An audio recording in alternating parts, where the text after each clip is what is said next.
Most men, even men who have been in intimate relationships for decades, have a significant blind spot when it comes to understanding what their partner is actually experiencing at the most intimate moments of their time together, not because they do not care. Most men care enormously about their partner's experience, but because nobody has ever sat them down and explained clearly and clinically what is actually happening in a woman's body and mind during intimacy, and specifically during the moment of penetration and what follows it. That blind spot has consequences, not dramatic ones usually, but quiet, cumulative ones. A gap that develops over time between what a man thinks is happening for his partner and what is actually happening.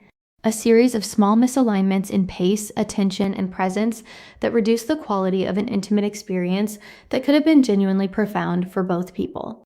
Today, I'm closing that gap. I am going to walk you through what is actually happening in your partner's body and mind during the moments of intimate connection. The physiological changes, the neurochemical shifts, the psychological dimensions of vulnerability and trust, and what she is genuinely experiencing in those moments that she may never have found quite the right language to describe.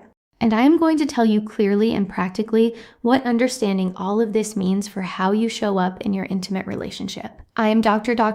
Julia Rodas, a men's sex therapist with over a decade of experience working with different couples and helping men regain their sexual health and strength back. Before we get into the content, please subscribe to this channel and turn on your notifications if you have not already. Every week I publish clinically grounded, genuinely useful content on men's sexual and relational health. Share this video with a man who deserves to have this understanding. And now let us begin. What is happening in her body before penetration and why this determines everything. To understand what a woman experiences during penetration, you first need to understand the physiological state her body needs to be in for that experience to be what it is capable of being. Because penetration experienced in a body that is fully and properly aroused is a qualitatively different experience from penetration experienced in a body that is not. And the difference is not subtle. Female arousal is a process that unfolds over time in a specific physiological sequence. It cannot be rushed without consequences. And understanding the sequence is the most important clinical knowledge a man over 60 can have about his partner's sexual experience. The process begins in the brain. Arousal is initiated by the nervous system in response to psychological, emotional, or physical stimulation, or some combination of all three. When arousal begins, the parasympathetic branch of the autonomic nervous system activates and drives increased blood flow to the pelvic region. This vascular response is the engine of everything that follows. As blood flow to the pelvic region increases, the clitoral complex, which includes not just the small external glands, but the full internal structure of cura and vestibular bulbs that extend along the vaginal canal, becomes engorged with blood. This engorgement increases the sensitivity of every nerve ending in the region dramatically. The vestibular bulbs, which lie on either side of the vaginal opening and along the vaginal walls, expand and create a narrowing and heightening of sensation at the vaginal entrance. The vaginal walls begin producing lubrication through a process called transudate, where fluid is pushed through the vaginal walls by the increased blood pressure in the surrounding pelvic vascule. Adequate lubrication is both a sign of arousal and a functional requirement for comfortable and pleasurable penetration. Simultaneously, a process called vaginal tenting occurs. The upper portion of the vaginal canal lengthens and expands, increasing the total internal depth and creating space. The cervix, which sits at the upper end of the vaginal canal, lifts away from the vaginal opening as the uterus rises slightly within the pelvis. This tenting effect is essential because without it, deep penetration will cause the penis to contact the cervix directly, which for most women is uncomfortable to genuinely painful. The pelvic floor muscles, which in their resting state maintain a degree of tonic contraction, progressively relax as arousal deepens. This relaxation is what allows the vaginal opening to soften and widen, making penetration not just possible, but welcoming and pleasurable rather than resistant. It is worth noting that pelvic floor relaxation is not automatic or involuntary in the absence of full arousal. It requires the specific neurological conditions of deep parasympathetic activation that only genuine, unhurried arousal produces. A woman who is physically present but not psychologically safe, or who is aroused but has been rushed before the arousal process is complete, will not have fully released the pelvic floor musculature regardless of how willing she appears externally. Her body has not yet received the internal signal that the conditions are right for full openness. This is why attentiveness to emotional safety is not merely a relational nicety. It is a physiological requirement. This entire sequence takes time for a woman to be fully and properly aroused, meaning engorged, lubricated, tented, and pelvic relaxed takes somewhere between 15 and 45 minutes of appropriate stimulation in most women. and this time frame tends to increase rather than decrease with age. For women in their 50s and 60s, hormonal changes associated with menopause and menopause affect the speed and completeness of this arousal process, typically requiring longer rather than shorter arousal time and often requiring deliberate supplementation with lubricant. Regardless of arousal level, when penetration occurs before this physiological preparation is complete, the experience is different in every measurable way. The vaginal walls are less sensitized. The tenting has not fully occurred, meaning depth of penetration causes discomfort. The cervix has not lifted, creating a risk of painful cervical contact. The pelvic floor is not fully relaxed, making penetration itself resistant rather than welcoming, and the neurochemical state of arousal has not reached the level at which all of the signals that make the intimate experience deeply pleasurable are fully active. For men over 60, understanding this is particularly important because of what it means for the pacing of intimate encounters. The urgency that many men feel around maintaining an erection. The anxiety that the window of opportunity might close can create a pressure to move quickly from arousal to penetration that directly works against the physiological preparation that makes penetration good for her. When a man rushes this process, he is not just being impatient, he is, without knowing it, ensuring a less satisfying experience for his partner than the same encounter could have provided with more patience and attentiveness. The practical implication is straightforward. Invest in the time, the 15 to 30 minutes of attentive, responsive foreplay that allow her body to complete the arousal process are not a preamble to the real event. They are a non-negotiable component of the real event, the part that determines whether what follows is genuinely pleasurable for her or merely tolerable. What she experiences during penetration, the physiology, and the psychology. When penetration occurs in a body that has been fully and properly aroused, the experience for a woman is neurologically and psychologically complex in ways that most men have never had explained to them. From a purely physical standpoint, the moment of initial penetration activates the dense concentration of nerve endings in the vaginal entrance and the engorged vestibular bulbs simultaneously. The vestibular bulbs, having filled with blood through the arousal process, are now pressed against the vaginal walls from the inside, which means that penetration creates indirect stimulation of the internal clitoral complex from within, in addition to any direct external clitoral stimulation that may be occurring. This is why penetration in a fully aroused woman produces sensation that is qualitatively different from and considerably more intense than penetration in a woman who is not yet fully aroused. The nerve structures that generate the most intense sensation are only fully sensitized and engaged after the complete arousal process has occurred. The pressure sensation of fullness that women describe during penetration is not merely a mechanical observation. It is a neurological event produced by the simultaneous engagement of multiple sets of nerve endings throughout the vaginal canal and pelvic floor, creating a distributed, deep sensory experience that is quite different from the localized surface intense sensation that characterizes external clitoral stimulation. Many women describe this internal sensation as grounding, the sense of something that settles and centers rather than excites and stimulates in the way surface sensations do. From a neurochemical standpoint, the moment of penetration during a desired, safe, emotionally connected, intimate encounter triggers an oxytocin surge. Oxytocin, sometimes called the bonding hormone, is the neurochemical most directly associated with feelings of trust, safety, connection, and profound emotional closeness. Its surge in this moment is not metaphorical. It is a documented biological event that produces a specific emotional state, a sense of being fully met by another person, of the gap between two separate individuals being bridged in a way that feels physically and emotionally complete. This is why the emotional and relational context of the intimate encounter has such a powerful effect on what a woman experiences during penetration. Oxytocin release is amplified by emotional safety and genuine connection when she trusts you, when she feels genuinely desired rather than merely used. When the relational environment between you is characterized by care and attunement, the neurochemical experience of penetration in that context is substantially richer than the same physical act in an emotionally cold or disconnected context. The practical implication is that the quality of your emotional presence in the time leading up to and during intimacy is not separate from her physical experience of it.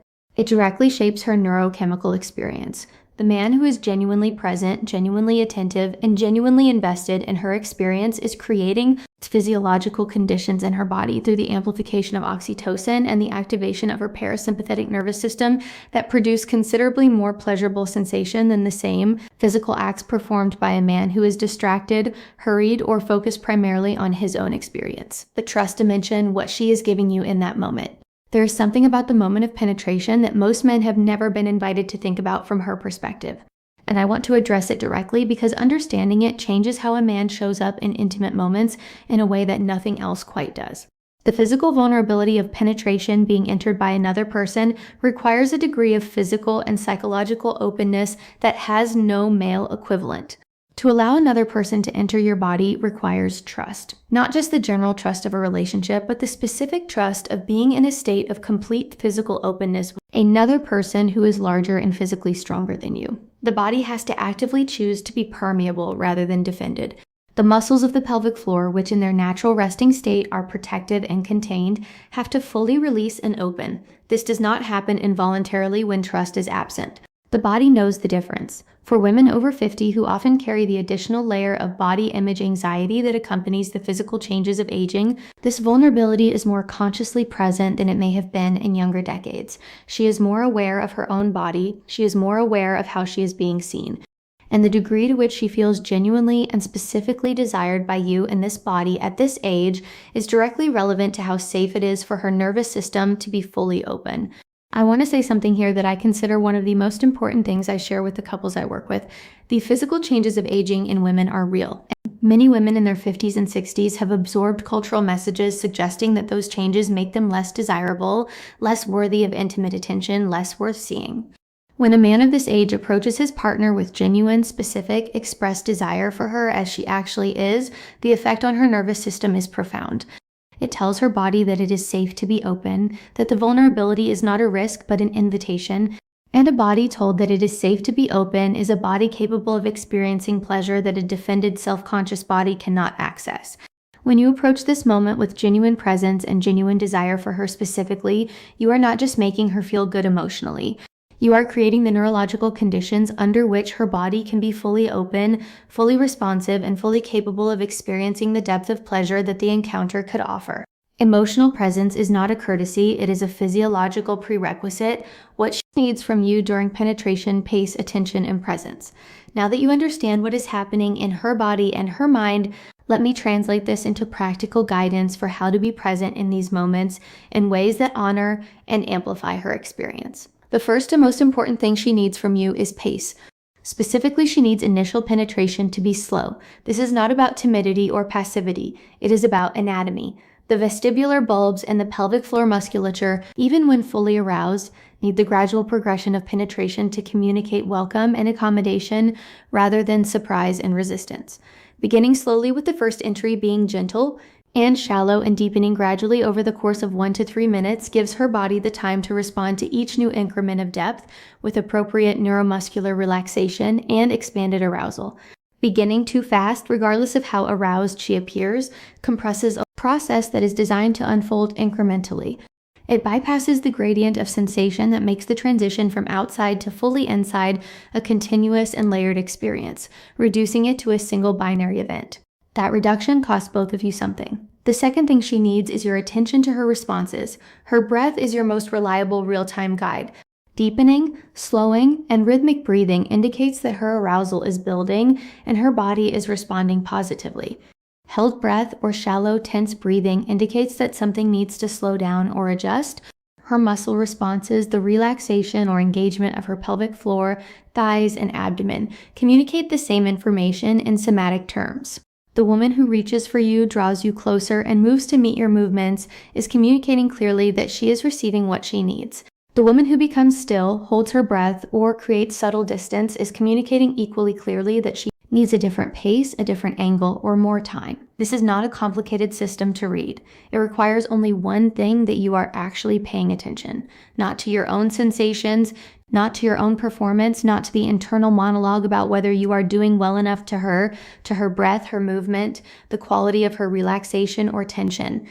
When a man's attention is genuinely directed outward rather than inward during intimacy, he receives continuous, rich, accurate information about his partner's experience. When it is directed inward toward performance monitoring and self-evaluation, he loses access to all of that information and is essentially operating blind. Most men, particularly in the heat of the moment, are attending primarily to their own sensations.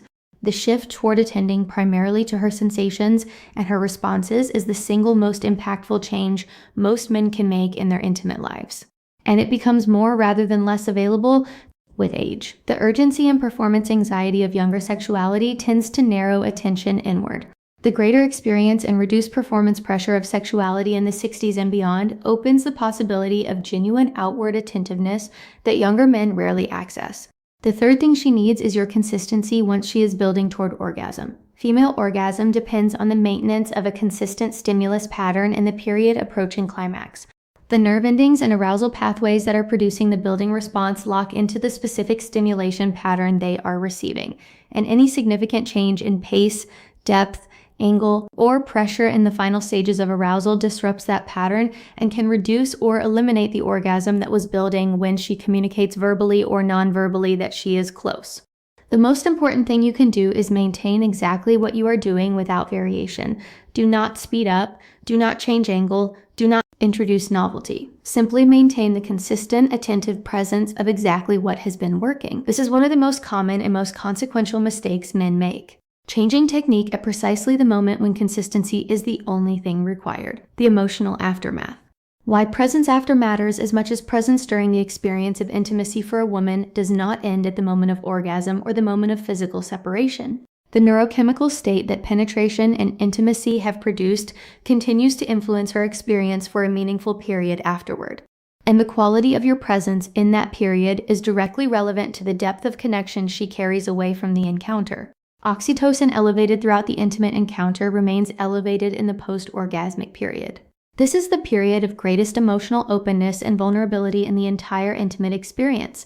It is also the period that women most consistently describe as the one in which they feel most or least connected to their partner, depending entirely on his behavior. A man who remains present after intimacy, who does not immediately disengage, reach for his phone, or shift into practical logistics, who allows the warmth and closeness to continue for even a few unhurried minutes, is giving his partner something neurochemically meaningful. He is telling her nervous system in the language that the nervous system most clearly understands. You are safe here, this connection is real, and you are not just used for a physical purpose.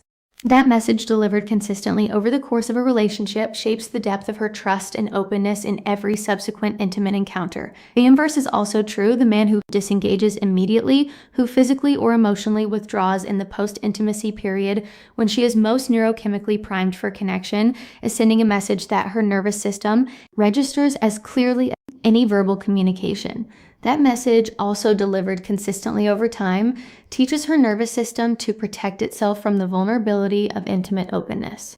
It creates a gradual closing that both partners feel, and that progressively reduces the quality of the intimate connection between them. For men over 60, this understanding is particularly invaluable because the post-intimacy presence is one of the areas where the experience and emotional maturity of this stage of life provides a genuine and significant advantage over younger sexuality. The ability to remain still present and warmly connected after intimacy without urgency or distraction is an expression of exactly the kind of emotional intelligence and relational presence that women in this age group consistently identify as the most important quality in an intimate partner. Let me bring everything I have shared today into a single integrated understanding that you can carry into your intimate relationships immediately. Your partner's experience of intimacy is physiologically, neurochemically, and psychologically complex. Her body requires a specific sequence of arousal preparation before penetration can be fully pleasurable. The experience of penetration itself engages the full internal clitoral complex and activates an oxytocin surge that is amplified by emotional safety and genuine connection. Her vulnerability in that moment is real and conscious, and your emotional presence is not a courtesy, but a physiological prerequisite for her full experience. She needs pace, attention, and ultimately consistency at the right moment. And she needs your presence to continue into the aftermath of the encounter in ways that honor the neurochemical state that intimacy has created. The man who understands all of this is not performing a series of techniques. He is genuinely present with another human being in one of the most intimate and neurologically rich experiences available to two people. He is attending to her actual experience rather than to a projected idea of it. He is offering the kind of attentiveness and care that produces the deep cumulative intimacy that both partners in a long-term relationship are capable of, but that most couples never fully access. The integrated picture I have described today represents what genuinely skilled, genuinely present, intimate partnership looks like after 60. Not impressive athleticism or elaborate technique, genuine physiological understanding, emotional presence, and the specific attentiveness that allows a woman to be fully herself, fully open, and fully met in the moments that matter most to both of you.